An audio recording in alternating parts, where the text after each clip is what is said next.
today, I want to tell you that this business, even though we sold it in 1995, the business is still intact and is still located in Eatontown, New Jersey. We actually ended up in an industrial park there. Last year, the company did nearly $120 million in sales. And the cumulative sales of the company just exceeded $1 billion last summer. But the most gratifying thing about it is a lot of the people that we brought into the company in those early days are still there.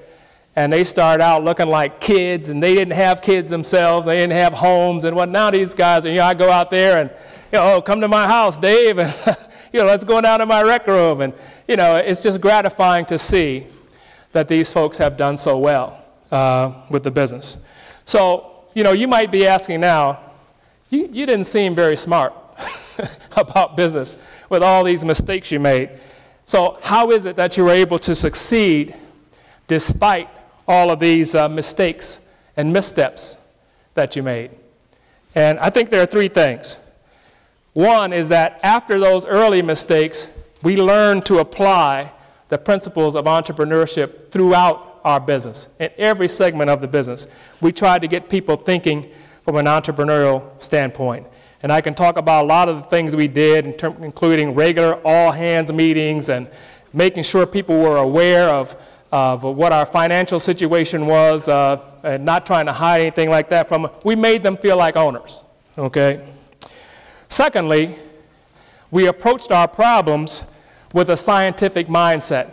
And what that means to me is you're not looking at your problems that you have in terms of, am I going to succeed or fail? You're looking at it from the standpoint of a hypothesis.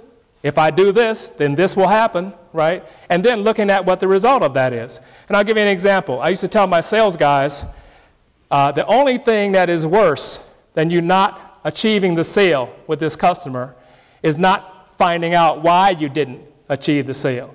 So you got to look at it from the standpoint of, I'm going in here with a theory of the sale, and I'm either going to get it or I'm going to get the information that's going to feed back and allow me to get it next time. And then the last thing, and maybe the most important thing, is that we were, if I may say, technically astute. And we were incredibly determined, and we worked incredibly hard. So those things were able to overcome the problems that we had in this business. So I guess in conclusion, I would say that in spite of the fact that we have all these marvels out here today, things that I couldn't have imagined when I started my business, there are still tons of problems that need to be solved and needs that can be profitably fulfilled.